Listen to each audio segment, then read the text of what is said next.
that I thought I must flag as far as Operation Sindoor is concerned. One border, two adversaries. Pakistan was the front face. We had China providing all possible support. In the last 5 years, 81% of the military hardware that Pakistan is getting is all Chinese. China perhaps has seen is that he is able to test his weapons against, say, various other weapon systems that are there. It's like a live lab which is available. That is what is something we have to be very, very cognizant about. इसी पर बात करने के लिए हमारे साथ मौजूद हैं कमर चीमा साहब। बहुत शुक्रिया कमर साहब वक्त देने के लिए। भारत ने एक मरतबा फिर से एतराफ़ करना पड़ ही गया भारत को कि उनको पाकिस्तान से शिकस्त हुई। एक तो चीनी टेक्नोलॉजी का महारत से इस्तेमाल का कहा, दूसरी जानिब ये भी कहा कि भारत को रियल टाइम मालूमात नहीं मिली, इसलिए पाकिस्तान को बढ़तरी हुई। क्या कहेंगे? बहुत शुक्रिया। देखिए, पहली बात तो ये है कि ये ऐसे लग रहा है कि भारतीय फौज की चार्ज शीट है अगेंस्ट पॉलिटिकल गवर्नमेंट। पहले तो वो ये कह रहे हैं कि जनाब पाकिस्तान के साथ चाइना भी था और मुल्क भी थे, तो वो बेसिकली ये कह रहे हैं कि नरेंद्र मोदी की जो 11 साल की हुकूमत है उसमें बेसिकली नरेंद्र मोदी और मोदी गवर्नमेंट की आइसोलेशन नजर आई है हमें।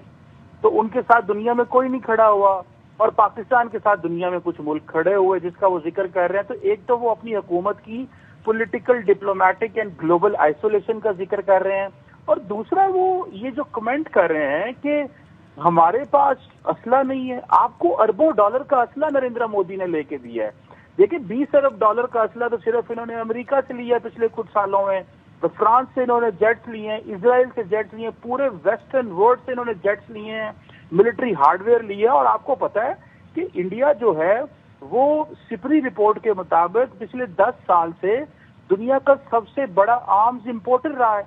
तो आप दुनिया के सबसे बड़े आर्म्स इंपोर्टर भी हैं और आप कह रहे हैं कि हमारे पास सफिशिएंट असला नहीं है। आप ये भी कह रहे हैं कि दुनिया के जो डिप्लोमेटिकली दुनिया में इंडिया आइसोलेट है, हमारे साथ कोई नहीं खड़ा हुआ। आपको मिलिट्री हार्डवेयर लेके देते हैं, आप लड़ नहीं सकते। तो लगता ये है कि बेसिकली नरेंद्र मोदी की जो ख्वाहिश थी, जो फॉल्स फ्लैग ऑपरेशन पहलगाम के अंदर करवाया गया था, उनकी ख्वाहिश थी कि मैं फौज को जंग में झोंकूं। फौज बेसिकली जंग लड़ने के लिए तैयार नहीं थी। फौज इसीलिए कभी एयर चीफ कहते हैं कि हमारे पास मिलिट्री हार्डवेयर मौजूद नहीं है। अरबों डॉलर का आपको देखें, जिस मुल्क का 78 बिलियन डॉलर का डिफेंस बजट हो, जो मुल्क 10 साल से ज्यादा दुनिया का सबसे बड़ा आर्म्स इंपोर्टर हो, और ये मैं नहीं कह रहा, ये ग्लोबल थिंक टैंक्स की रिपोर्ट, सिपरी की रिपोर्ट ये कहती है।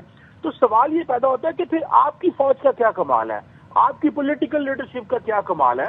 तो लगता ये है कि ये पाकिस्तान के हवाले से अब वो